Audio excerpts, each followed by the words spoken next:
Toward the, toward the middle of May, all Jews in the ghetto had to get ready.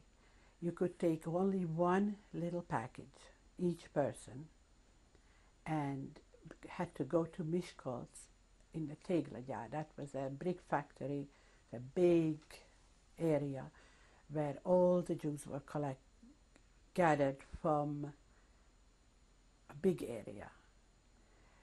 This was even worse than the ghetto. I remember that people, my parents too, they took money, and at that time we used to wear buttons which were fabric covered.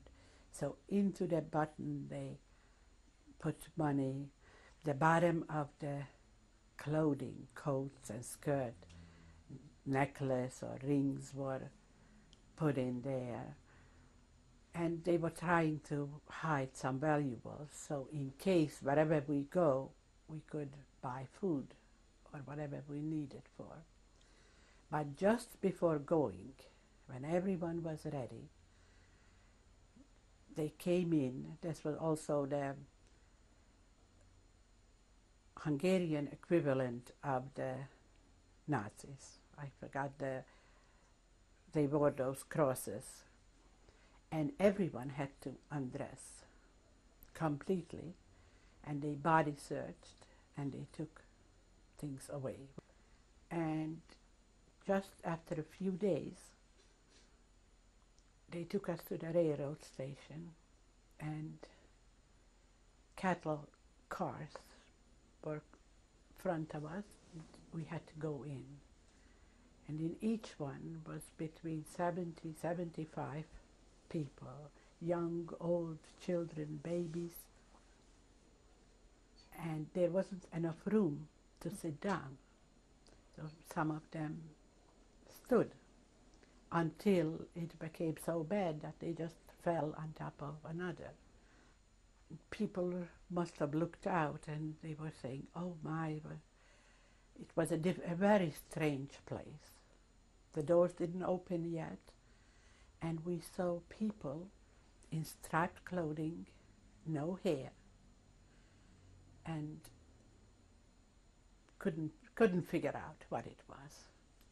We stood on those tracks for a while, and then the door opened, and Germans, oh, I don't remember what they Germans or whoever, somebody came up, people came up on the wagon, and they began to yell, "Raus, raus, los, raus," Schweine, and screaming.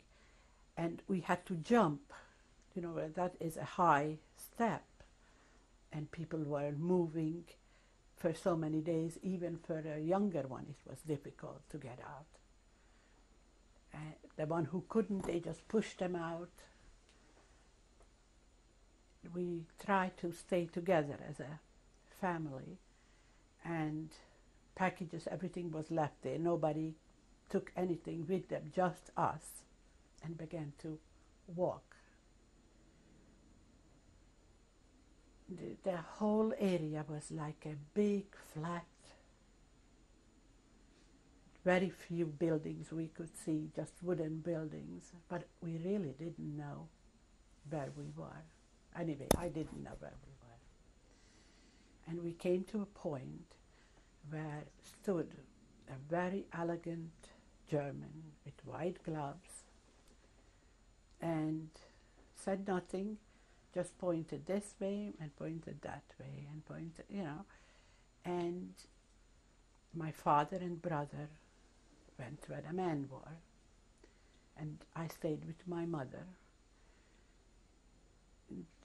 The chaos was such that we didn't know where we were going, and I never ever saw my father or brother, or actually from this transport no man came back alive. So we never found out. I don't know if